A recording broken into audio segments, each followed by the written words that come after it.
Hi, David Wright here, and today I'm in Almeria and I'm with Alejandro Salvador from Salvador Tax and Legal, and we're just going to be talking a little bit about self-employed and starting a business here in Spain and what is best for you. So hi Alejandro. Hello David, hi. So I've had a few questions about self-employed. We've done a lot of videos on that, but what is the difference if someone wants to start working here? Should they set up a limited company, or what is really the difference between that and self-employed? Well, I mean, it's very similar than other countries like UK. You have these limited companies that is similar to our Sociedad Limitada or being self-employed. For me, the main reason, or let's say that we have three reasons why you would do it. None with autónomo, I would go for a company. The first reason is that if you are going to have partners,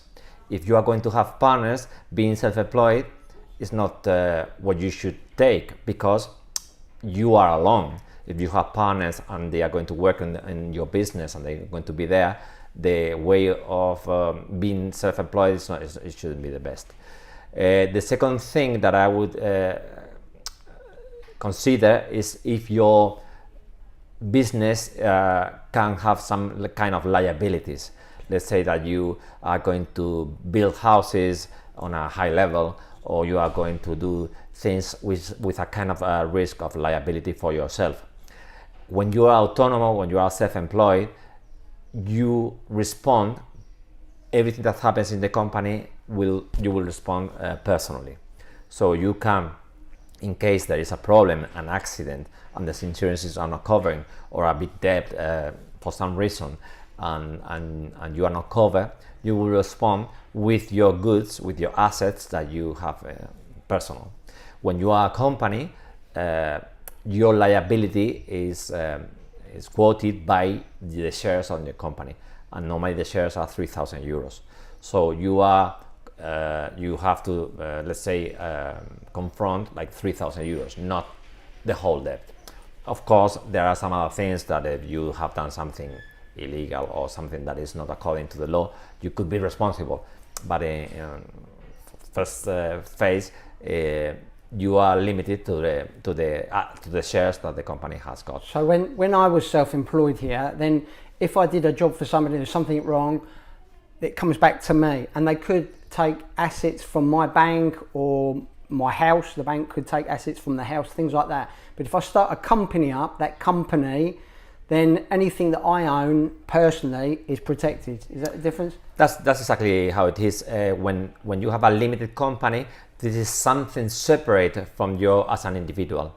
It's not the company is something else. It's a different figure. And as you said, if you are self-employed, I don't know, you have a big debt, an accident, and the insurance are not covering, you will respond with your personal assets, your car, your house, your money, your motorbike, anything that you may have. They can take it because you respond personally of anything that happens with your business. So what are the costs for doing self-employed and doing a limited business? Is there much difference in costs? Yeah, it is different, because when you are self-employed, as I said, you just run with your NIE, and it's just communications to the tax office, to the Social Security, paying autonomous and so on. When you are a company, a limited company, you have to do your status, your deed. You have to do it with a notary, and it can cost around 1,500, 1,500, depending on who you deal with, to do as a limited company. And after that, as the obligations are a bit more strict, let's say, you have to have a proper bookkeeping.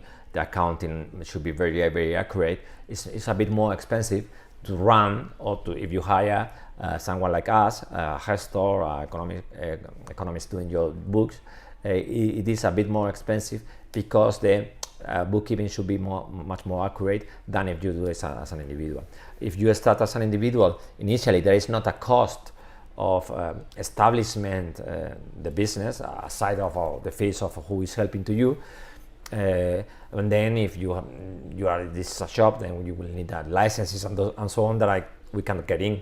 But initially, if you compare doing with a limited company, that you need a deed, you need to go to the notary, the registry and so on, and doing as self-employed, the cost here as self-employed is nothing, more or less nothing, and with the company, limited company, it's a bit more expensive. So most British people that are coming here, then they're going to work, they're going to be going for the self-employed. It's going to be much easier and a lot cheaper to start with, no?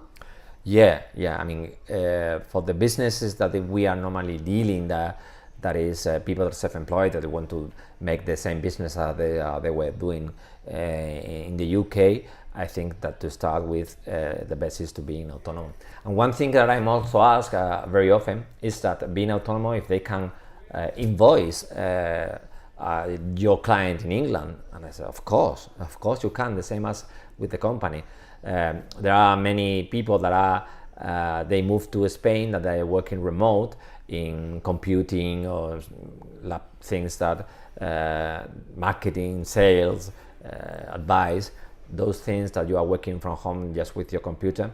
If you are self-employed, you can always invoice to your company, to your client in England or anywhere else. So brilliant. Okay, well that's very helpful. Thanks very much, Alejandro, and thanks for the time today. You're welcome.